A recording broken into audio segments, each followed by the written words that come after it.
Okey uşaqlar, indi biz React-ı yaratmağın yeni versiyasını görək. Yeni versiya deyəndə, yəni yeni başqa bir üsulunu. White.js vasitəsilə uşaqlar bunu edə bilərik. White.js də Create React App kimi bir tooldur, hansı ki bizə imkan tanıyır ki, proyektimizi yaradaq. Bunu edərkən diqqətli olduğumuz şey nədir? Uşaqlar, bunu VS Code-da eləyib. Necə yəni? Burada seçim mərhələsi var, yəni proyektimizi necə yaradım, nə proyekti yaradım və s. Bunu yuxarı aşağı eləmək lazımdır və bu Git bash-da işləməyə bilir. Get started vıdı və s. Tarım sonra əl qaldır. Gəlirəm, burada mənə deyir ki, bu formada yarada bilərsən, nətər məsləhətdir, mən də gedirəm, o formada yaradıram. Burada uşaqlar digər paketləri görə bilərsiniz. NPM, yarın, PNP, ban. Bunların hamısı paket menecerlərdir. Hətta yarın, misal üçün, NPM vasitəsilə yüklənə bilən başqa bir paket menecerdir. Digərlər də həmçinin əslində. Yəni, bir-birlərindən bəzi üstünlükləri var, bəzi geri qalmaları var və s. Yəni, NPM-dən eyni şeydir. Hətta yazılışlara baxsaq, yəni görərsiniz ki, eyni şeydir. Bunların bəzi üstünlükləri var ki, yəni artıq bəzi fayllar səndə varsa, yenisini yükləmir. Bu tip. Bunun üstünlükləri də ola bilər, mənfi cəhətləri də versiya söhbətlərinə görə. Okey, gəlirəm, nə məsləhət gör dokumentasiyaya, gəlirəm onu eləyirəm.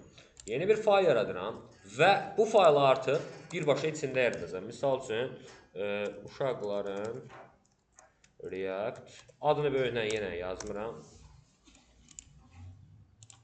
Git bash deyirəm, kod deyirəm, burada yazmıram. Okeymi? Terminalda, daha doğrusu VS Code'un içindəki hissədə yazaq ki, səbəbini indi görəcəksiniz. Və ən önəmlisi, sürət fərqinə bir dənə baxarsınız.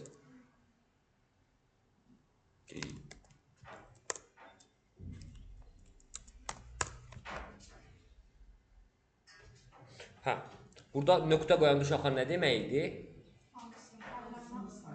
Olduğum yer, yox. Yəni, okey, bir dənə eləyim, görün. Bax, gəlib burada npm create react app bizimkilər desəm və buna y və yaxud enter desəm, buradan seçirəm ki, nə yazmaq istəyirəm. Müxtəlif platformalardır. Vue.js var, React.js var, Preact var, Let var, Svetel.js var. Bəli, Vanilla bizim indiyənə kimi yazdığımız. Bəli, Vanilla.js də deyirlər, Pure.js deyirlər, Vanilla.js deyirlər, Pure CSS deyirlər, Vanilla CSS deyirlər. Müxtəlif. Hətta Ozers belə var da, yəni sığdıra bilməyiblər. Yox, ola bilər bəlkə də, yəni ona ehtiyac olmayıb, yox. Ozers'dan başqa bir şey açır. Elektron.js açır deyəsən. Okey. Neyse, ona takılmayın. Gəlirəm burada React seçirəm. React JavaScript seçirəm. Baxın, bizimkilər düşdü bura. Mən necə ki, bayaq eləyirdim Create React App-də, burada da eyni qaydadır. Bura keçməliyəm. Amma mən bunu istəmirəm. Zaten mənim adım, faylımın adı okeydir. Ona görə gəlib belə eləyirəm, nöqtə qoyuram. Və nöqtə qoyanda hansısa bir folderin içində deyil, birbaşa bu folderə yüklüyür. Eyni söhbət Create React App-də də belə idi. Yəni orada da npx Create React App nöqtəyə qoysaydınız, olduğu yerə yükləyəcəkdir. Mən olsun, mən elə yazmışım, nöqtəsiz asıl. Burada yükləmişdim. Olmur elə şey. Okey. Gəlirəm, amma baxın, bir də yüklənmə sürətinə baxın. Mən gedirdim, bəs React-da, Create React App-də baya gözləyirdim. Burada saniyə çəkmədim. Səbəbini biraz diqqətli olsanız görə bilərsiniz, çünki nə yoxdur? Yaşa, elə ən ağır ölçülü yoxdur, node modus. Amma package.js'ın var. Package.js'ın var deyə artıq o node modus bunun əsasında yaranır. Və diqqət edirsinizsə, folder structure birazca fərqlidir bunun. Yenə eyni söhbətdir, yenə eyni qaydalardır. Tək fərqi index.js demək, misal üçün, bunun xaricdədir. Yəni belə və ESLint qoşulu gəlir. Sorusun daxilindədir. Burada da misal üçün, mən index.js yerinə main yazıb var aldım. Mən də orada Bit project diye bir şey yazdım. Onun içerisine atıp olardı. Baxarıq sən. Sən hələ ki buna fokusdan, sonra sənkilərə baxacağam. Yox, node modusu O lazım. biri nə demək var? Olar, amma indi buna öyrəşəcəksən, bu baya sənə rahat gələcək. Səbəbi nədir? Sürət və səliqə. Yəni kodları hansı səhifədən Necə? terminalda yazdığınız kodları hansı səhifədən oxuyalım? Elə white yaz, amma heç şeyə ehtiyac yoxdur bax. Bir yerdən sonra əzbərləyirsən. Bax buna bax. npm create white list ehtiyac yoxdur. White yaz, gətirəcək öz. Bir dənə npm create white yazırıq. Qutardı getdi. Bir də nöqtə və yaxud faylın adı. Bu formada uşaqlar gətirir. Hə. O bir də my app deyildi. Necə? Yəni my app bir dənə folder yaradıq. Onu deyirəm də, nöqtə ilə elədik deyə. Nöqtə olduğumuz yerə yaratdı. Hə, nöqtənin yerinə məsələn bayaq bizimkilər yazmışdım. Hə, onda yenə bizimkilərə keçməli idim, oradan işlədim. Birinci npm create white yazdınız. Aha. Sonra npm create white nöqtə yazdınız. Əzbərləməyin. Özünüz eləyəndə biləcəksiniz. Heç yadda da belə saxlama. Heç yadda saxlama. Prosta bu adam nə tərsə white yaratdı. White yaratmaq olur. Vəsə, yadda saxlamaq olduğum budur. Qalanını Google-a yazacaqsan, ChatGPT-yə yazacaqsan, o sənə deyəcək. Proqramist kimi bu deməli bununla da asan yolu var. Vəsə, bunu yadda saxla. Okay. Getdi. İndi burada mənim ki node modulsum gəlməyib. Node modulsu gətirmək üçün uşaqlar npm i yazmalıyam və ya install. Qısa olsun deyə i yazacağam. npm i bu package.json-un içindən elə bir ki menyu yazılıb mənə tort bişirmək üçün lazımdır un, yumurta, çörək, belə şeylər. Buna əsasən gedib gətirəcək. Və yenə Create React App-dən baya sürətlidir bu. Yəni heç nə yox, ikisini yan-yana qoyun. Biri ardası 5 dəqiqəyə, 3 dəqiqəyə, 2 dəqiqəyə gedəndə bu artıq qutarır. Yəni bu baya belə deyək, sürətlidir. Həm də faylları ki özü avtomatik JSX-də gətirir. Yəni bu da bizim işimizi rahatlaşdırır.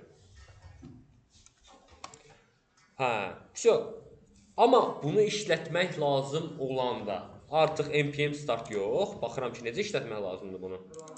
Dev-lə. npm run dev yazıram.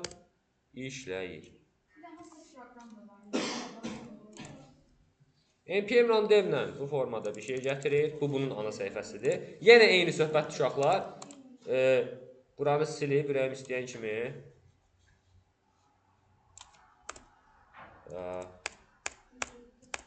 Necəsiz?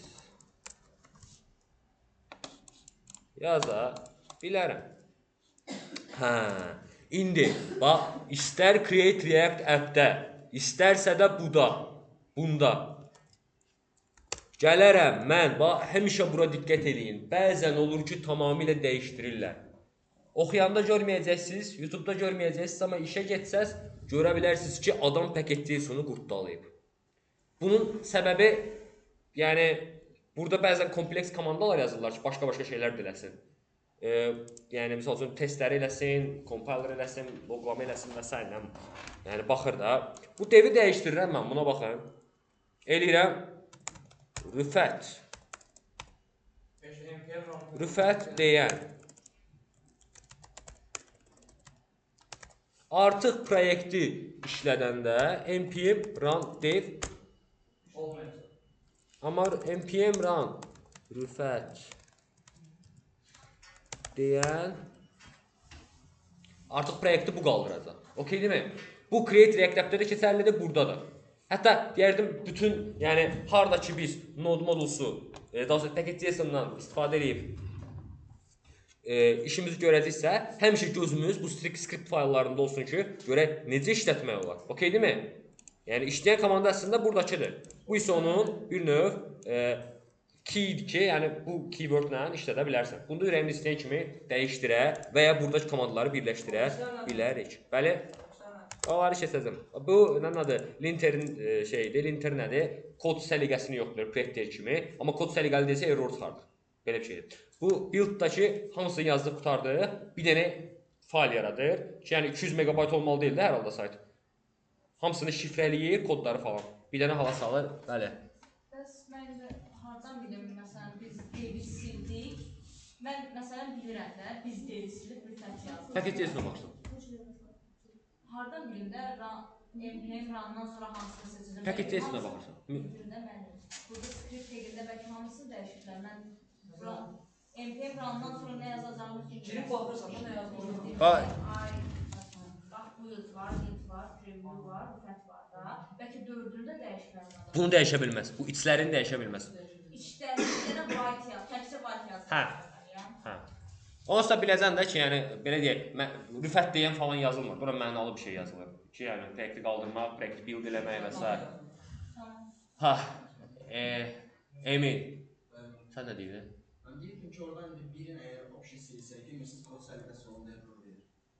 Yo, o başqa şeydir. O linterə görədir. İndi linki silsək orada, o sətri silsək error verir. Ya şey deyil. Yəni bu sadəcə əlavə şeylərdir, yəni haçı olmaz. Düzdür, məhz eləmə elə şey. Çünki adam sənə bu formada gətirir.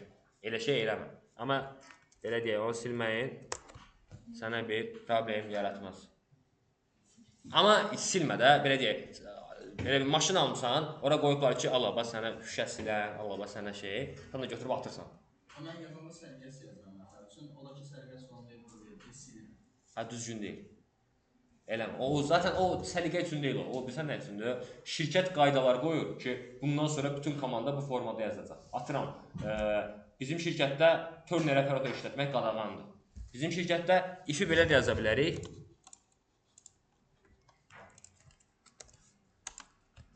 İfi belə də yaza bilərik. Skopkanı buradan da qoya bilərik. İki cürdə işləyəcək.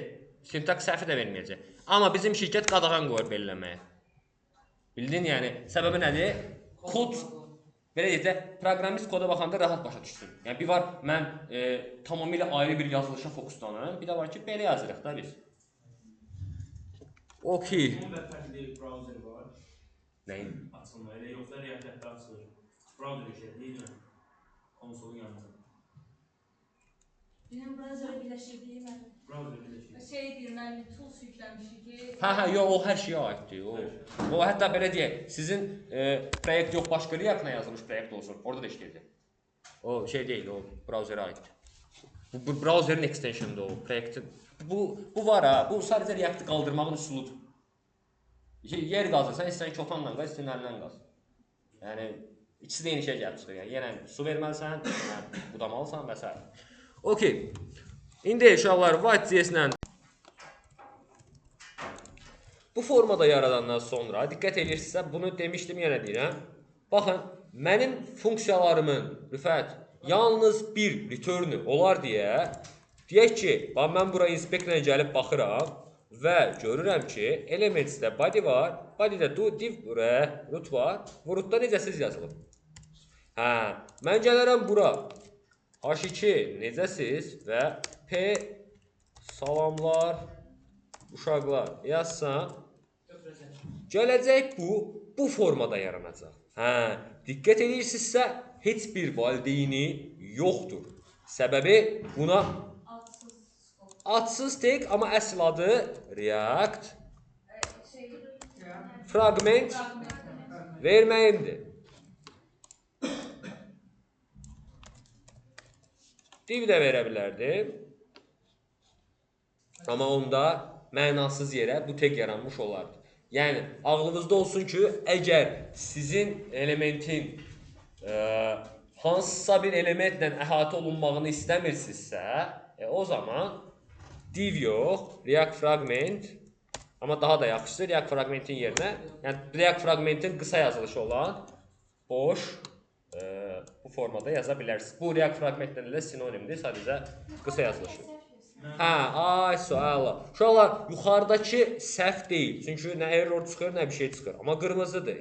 Nəyə görədir? Gəlirəm üzərinə, deyir ki, React təyin olunub, lakin istifadə olunmayıb, ESLint-dən salamlar. Bu ESLint-ə görədir. Amma ESLint-in belə bir gözəl şey var, yəni yox imiş. Bəzi problemləri özü həll eləyə bilir, bu eləyə bilmədi. Götürürük, artıq gedir. Bu error deyil, warningdir. Xəbərdarlıq edir ki, yəni istifadə eləmirsən, istifadə eləmədiyin şey nəyə saxlamısan?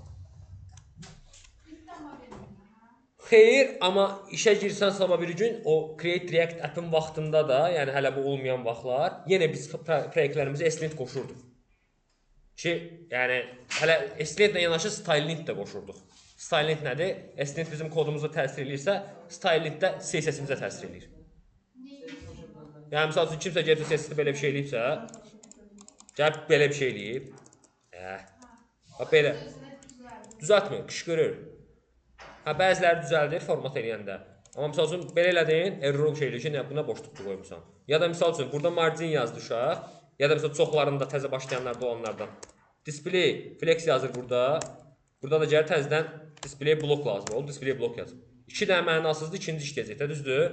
Belə səhvləri qoymur, error çıxardır. JavaScript'te de bir strict var deyəsən. O başqa şeydir. O yeni versiyalardan, çünki əslində ECMAScript 6 ilə gəlsə eləmirəmsə, misal üçün artıq JavaScript-in error çıxartmadığı yerlərdə error çıxardır sənə ki, yəni misal üçün neynirsən JavaScript əksər vaxt error çıxartmır axı. Məsələn, late, const söhbətləri əvvəldə təyin edin, sonra təyin edin və s. Bu strict modda artıq özü errorunu çıxardır ki, bəs belə işlə. Okey. İndi buralarla bağlı sual yoxdur ki, zaten keçmişdik. İndiyənə kimi gördüyümüz tək təzə məsələ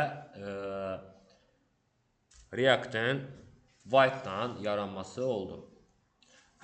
İndi gəlirəm yeni məsələyə. Siz ev tapşırıqlarını atarkən, misal üçün gedək, hamımızın başına gəlməyini gözləyirdim. Nə də bəzilərə gəlməyib. Qəribə. Göndərim səni, misal üçün mən sən işinə bax. Məndə olmayıb. Yox, yəni yoxlayacağım indi, ola bilər xəbərimiz yoxdur. Çünki onu bilə-bilə qoymuşdum ki, yaza bilməyəsiniz. Ne diyeyim? Submit eləməyi unutursunuz. Məryəm Ağazadə atmayıb. Murad Adlı, bu şey. Fidan, Məryəm atmamışsınız. Gedək misal üçün Rifətə baxaq.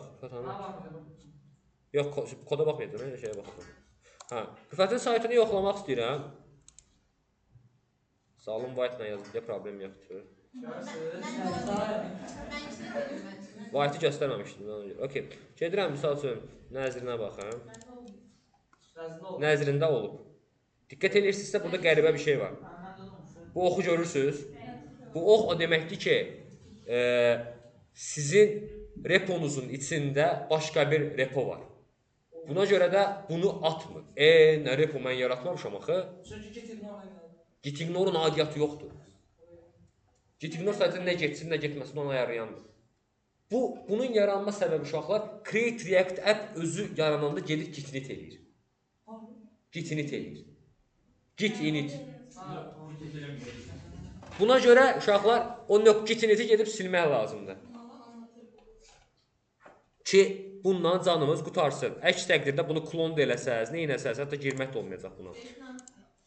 Sonra gedirəm də, öncə digərlərinə baxım görüm. Çünki digərlərində də mən bilən olmalıdır.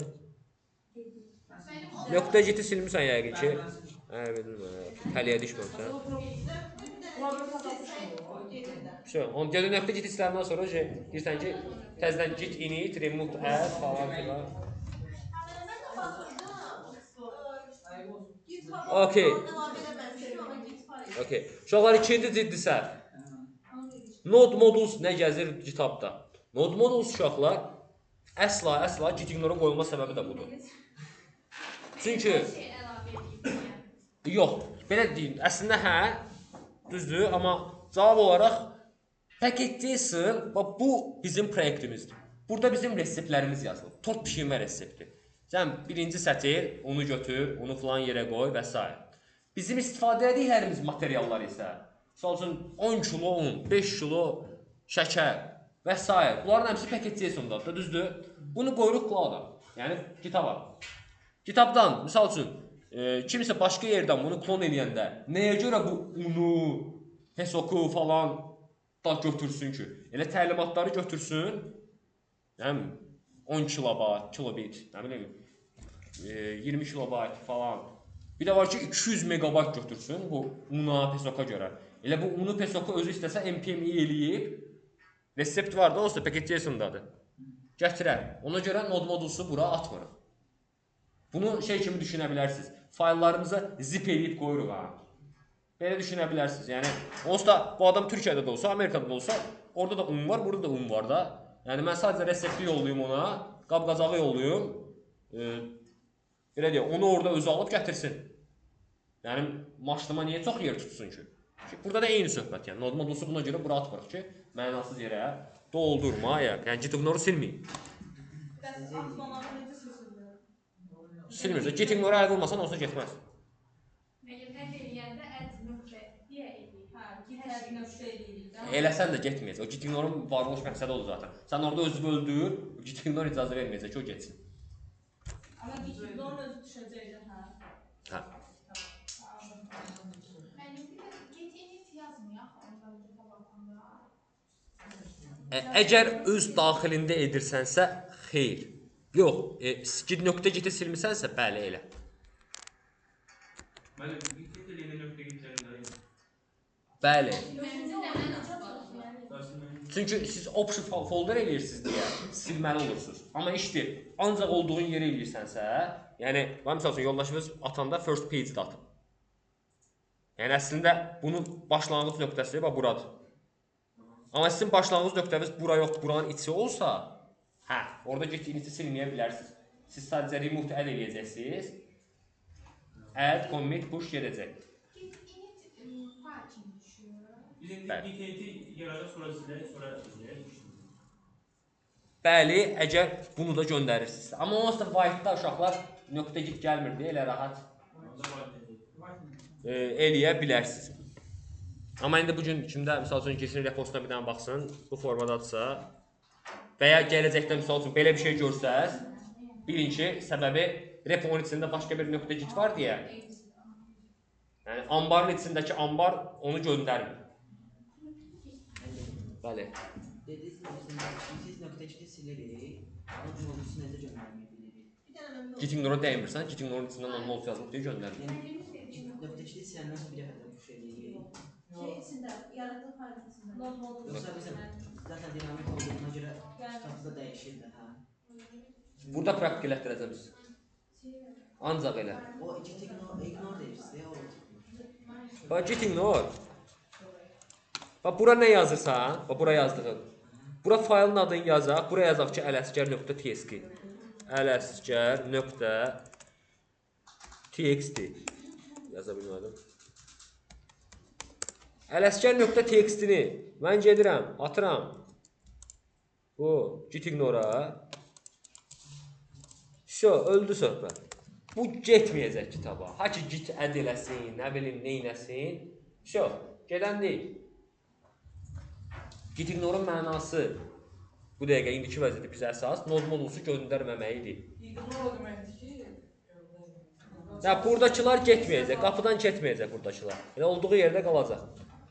Qara siyahıdır. ignor edə, lazım. Okey. Sual var uşaqlar. Yəni sadəcə əslində bir dənə kitaba getməyi göstərdim. Yaxşı, davam edirəm. İndi sizə burada belə deyək də inline, internal CSS yazmağı göstərir. External zaten bilirsiniz, bilməyən oldu mu? Şöyle yazmışız. Yəni belə deyək, ev tapşırığını kim yazmışdı? yoxladım işlemi.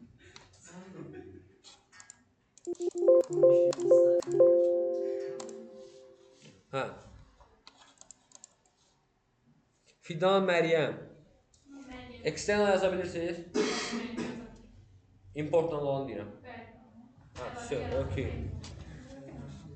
Deməli, davam edirik onda. Bunu bir dənə ayrıca rekorda çıxardım ki,